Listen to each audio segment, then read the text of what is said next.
Oke, baik, shalom anak-anak. Apa kabar hari ini? Ya, Mister berharap semuanya baik-baik saja. Nah, anak-anak, kembali lagi bersama Mister Jam hari ini. Kita akan sama-sama belajar agama. Namun sebelumnya, mari kita sama-sama berdoa kepada Tuhan agar Tuhan menolong kita, Tuhan memberkati kita, agar ketika kita belajar dapat kita pahami dengan baik. Oke? Dan nanti Mr. James yang akan memimpin kita dalam doa. Baik anak-anak, lipat tangannya, tutup mata, dan mari kita berdoa. Tuhan Yesus, kami mengucap syukur kepadamu karena atas kasih setia dan pemeliharaan Tuhan dalam kehidupan kami, di mana Tuhan masih menjaga kami, Tuhan masih berikan kesehatan, kekuatan kepada kami. Tuhan Yesus, sekarang kami ingin belajar, kami mohon Tuhan berkati kami, agar setiap apa yang kami pelajari dapat kami mengerti dengan baik. Ini doa kami Tuhan, dalam nama Tuhan Yesus kami datang dan berdoa. Haleluya. Amin. Oke, baik anak-anak, hari ini kita masih belajar dalam pembelajaran kedua, yaitu banyak kekuranganku, tetapi Tuhan menerimaku. Yuk, mari kita sama-sama belajar.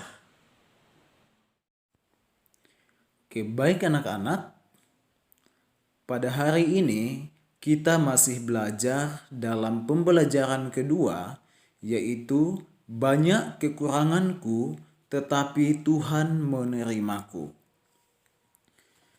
Nah, pada video sebelumnya kita sudah belajar tentang manusia berdosa dan akibatnya.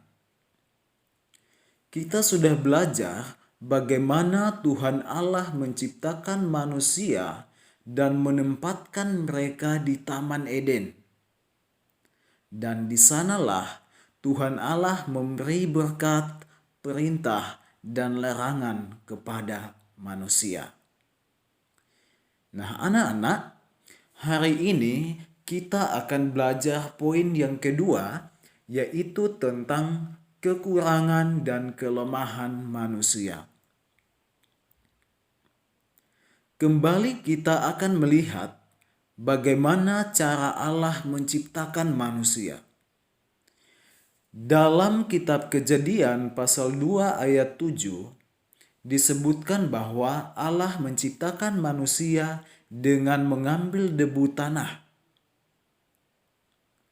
Nah, anak-anak, debu tanah itu menggambarkan yang pertama bahwa manusia tidak kekal. Artinya bahwa ada waktunya manusia akan kembali ke asal mula hidupnya, yaitu dalam kematian. Dan yang kedua, debu tanah menggambarkan bahwa manusia itu tidak sempurna, penuh kekurangan dan kelemahan. Nah, kekurangan atau kelemahan itu apa? Kekurangan atau kelemahan adalah keterbatasan yang dimiliki manusia, di mana kita memiliki kuasa untuk menolak kekurangan atau kelemahan itu. Nah, kelemahan atau kekurangan manusia ada dua, yaitu yang pertama secara jasmani dan yang kedua secara rohani. Kita lihat yang pertama secara jasmani. Secara jasmani adalah kekurangan yang tampak, yaitu keterbatasan secara fisik atau tubuh, misalnya cacat, penyakit, dan lain sebagainya. Dan yang kedua, secara rohani adalah kebutuhan jiwa, yaitu keterbatasan secara emosional, jiwa yang membutuhkan iman kepada Allah, yang memiliki sikap hidup sesuai kehendak Allah. Kekurangan atau kelemahan secara rohani ini sangat mempengaruhi sikap dan perbuatan manusia. Contohnya, trauma, sakit hati atau luka batin, kepahitan, sombong, iri hati, dengki, marah, putus asa, serakah, berbohong, keinginan atau hawa nafsu. Nah, anak-anak, kekurangan-kekurangan ini dapat membuat manusia jatuh ke dalam dosa. Namun ada kalanya Tuhan mengizinkan kelemahan atau kekurangan dan keterbatasan terjadi dalam kehidupan kita agar kita belajar untuk rendah hati, merasakan kasih Allah, dan merasakan kuasa Allah atas hidup kita. Dalam 2 Korintus pasal 12 ayat 9a dikatakan, "Cukuplah kasih karuniaku bagimu, sebab justru dalam kelemahanlah kuasaku menjadi sempurna. Sebab itu, terlebih suka aku bermegah atas kelemahanku, supaya kuasa Kristus turun menaungi aku." Nah, anak-anak, kita bisa melihat beberapa contoh dalam tokoh Alkitab di mana mereka mengakui kekurangan atau kelemahan mereka. Yang pertama, tokoh Musa. Ketika ia diutus oleh Tuhan, kita bisa baca dalam Keluaran pasal 3 sampai pasal 4 ayat 17. Nah, apakah anak-anak masih ingat akan cerita Musa? Musa adalah orang pilihan Tuhan untuk memimpin bangsa Israel keluar dari negeri perbudakan, yaitu Mesir. Namun saat Tuhan memanggil Musa, Musa menolak karena Musa menyadari akan kelemahannya atau kekurangannya. Apa saja kekurangannya? Yang pertama, di sana Musa mengakui kelemahannya, yaitu dengan berkata, "Siapakah aku?" Lalu yang kedua, bangsa Israel tidak percaya kepadaku. Yang ketiga, aku ini tidak pandai bicara. Yang keempat, Tuhan utuslah kiranya siapa saja yang patut kau utus. Nah, anak-anak, di situ kita melihat bahwa manusia memiliki kekurangan atau kelemahan. Lalu tokoh Alkitab yang kedua yang dapat kita lihat yaitu Rasul Paulus. Kita bisa baca dalam 2 Korintus pasal 12 ayat 1 hingga ayat yang ke-10. Apakah anak-anak masih ingat kisah tentang Rasul Paulus? Ia yang dulunya penganiaya orang-orang Kristen, kini bertobat dan melayani Tuhan.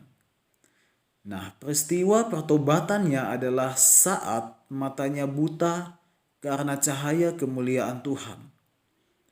Mata Paulus tidak sembuh secara sempurna. Beberapa kali Paulus memohon kepada Tuhan agar disembuhkan secara sempurna atau kekurangan fisiknya diangkat atau disembuhkan. Nah, hal ini bukan berarti Tuhan tidak mendengar doa Paulus. Tuhan mengizinkan kekurangan atau kelemahan itu tetap ada dalam diri Paulus. Namun, semua itu tidak menghalangi Paulus untuk melayani Tuhan.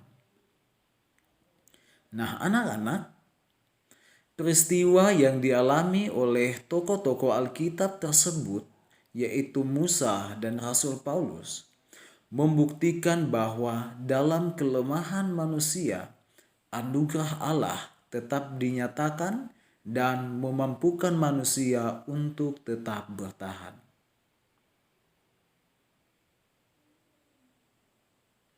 Oleh karena itu, jika pada hari ini kita sudah belajar tentang teladan daripada kehidupan tokoh-tokoh Alkitab, yaitu Musa dan Rasul Paulus,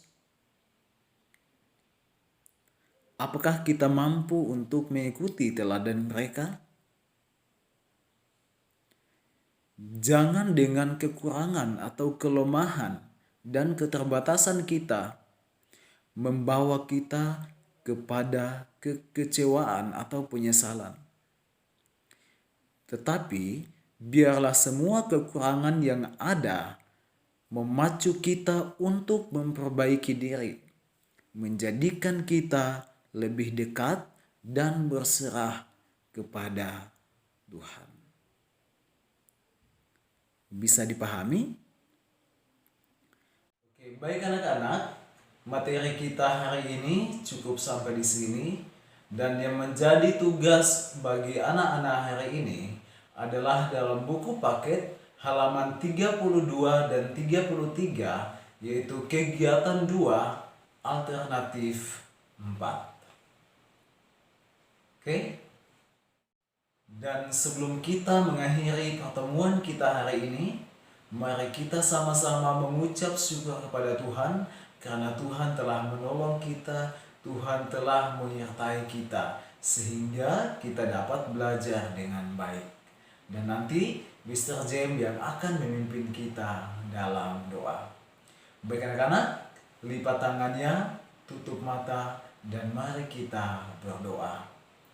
Tuhan Yesus, terima kasih karena Tuhan telah menjaga kami, Tuhan telah menyertai kami sehingga kami dapat belajar dengan baik. Tuhan Yesus, berkati kami, berkati guru kami, berkati orang tua dan keluarga kami. Ini doa kami Tuhan, dalam nama Tuhan Yesus kami datang dan berdoa. Haleluya. Amin.